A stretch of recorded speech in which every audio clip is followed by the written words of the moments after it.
Halo semuanya. Coba deh, kalian bayangin kalian lagi nonton pertandingan sepak bola, tapi ke-11 pemainnya termasuk kiper semuanya ngejar bola di waktu yang bersamaan tanpa memperdulikan posisi. Apa ya yang terjadi? Kacau banget gak sih? Nah, di dalam dunia bisnis, hal sekacau itu juga bisa terjadi loh kalau kita nggak paham fungsi organizing atau perorganisasian. Saya, Kiana Ramadhani Asofia, dengan NIM 202504011157, mahasiswi Universitas Kadiri dari Fakultas Ekonomi dan Bisnis, Prodi Manajemen semester 2. Dan di video kali ini kita akan bedah bareng-bareng bagaimana cara menyusun posisi pemain di dalam perusahaan lewat fungsi organizing atau perorganisasian. Let's dive in. Jadi, definisi fungsi perorganisasian adalah proses mengatur, mengalokasikan, dan mendistribusi pekerjaan, otoritas, serta sumber daya di antara anggota organisasi agar tujuan perusahaan dapat tercapai secara efisien. Fungsinya mengubah rencana menjadi kenyataan melalui pengembangan struktur organisasi yang jelas. Struktur ini bertindak sebagai sistem formal yang mengendalikan bagaimana individu bekerja sama dan mengelola sumber daya. Jadi, analogi mudahnya, jika sebuah planning adalah blueprint sebuah rumah, maka organizing adalah proses membangun fondasi, memasang tiang, dan membagi tugas siapa yang mengaduk semen dan memasang batu bata. Bentuk-bentuk struktur organisasi itu ada 3 ya teman-teman. Nomor 1 itu struktur fungsional, dikelompokkan berdasarkan fungsi atau keahliannya seperti pemasaran, keuangan, dan lain-lain. Kelebihannya efisiensinya itu tinggi dan ahli di bidangnya. Kayak orang yang ahli di bidang pemasaran ya diposisikan di bidang pemasaran kayak gitu.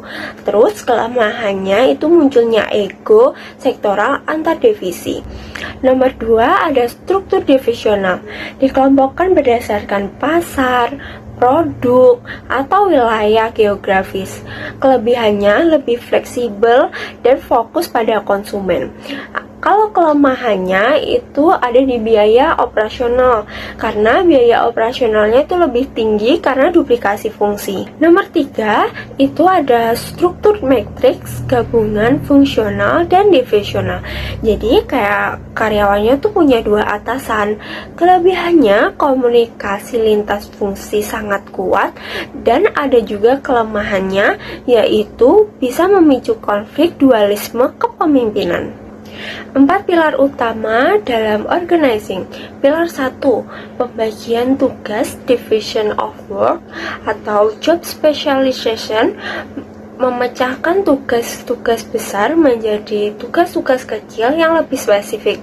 Contohnya di restoran itu kan ada yang bertugas untuk memasak atau chef, melayani atau waiters, dan menerima uang atau kasir. Pilar nomor 2 itu departementalisasi atau departmentalization, mengkelompokkan tugas-tugas yang sejenis ke dalam satu bagian atau departementasi.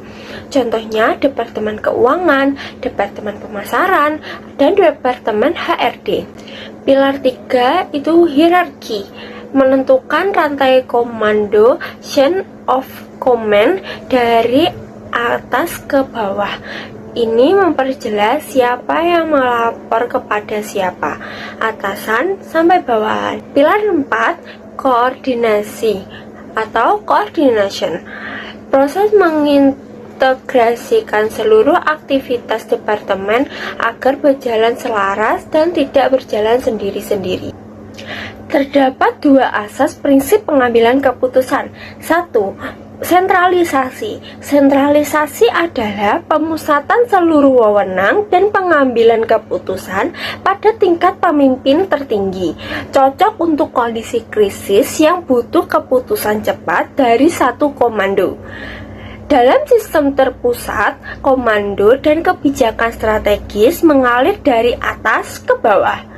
Sistem ini sangat menjamin keseragaman aturan dan efisiensi dalam keadaan darurat. Contohnya monarki absolut atau manajemen perusahaan, di mana seluruh keputusan cabang harus disetujui oleh kantor pusat. Nomor 2, ada desentralisasi. Desentralisasi adalah pengendelegasian wewenang kepada manajer tingkat menengah atau divisi untuk mengambil keputusan secara mandiri.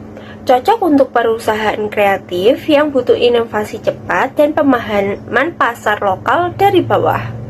Terus, apa sih manfaat dan tujuan pengorganisasian? Pengorganisasian bertujuan untuk mengatasi keterbatasan individu, meningkatkan efektivitas kerjasama, dan menjadi wadah pengembangan potensi serta spesialisasi manusia. Secara praktis, fungsi ini membantu mempermudah pengawasan, mengefisiensi anggaran, dan menciptakan hubungan kerja yang harmonis di dalam perusahaan. Jadi kesimpulannya, organizing bukan soal membuat bagian organisasi yang dipajang di dinding kantor.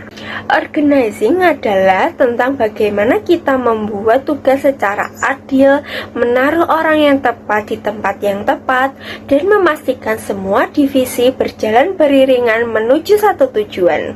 Tanpa pengorganisasian yang matang, rencana hebat apapun di tahap planning hanya akan jadi wacana yang berantakan.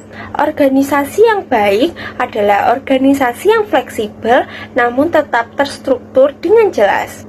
Saya, Giana Framadani Asofia, terima kasih sudah menyimak video presentasi ini sampai selesai. Sampai jumpa di diskusi selanjutnya. Bye-bye.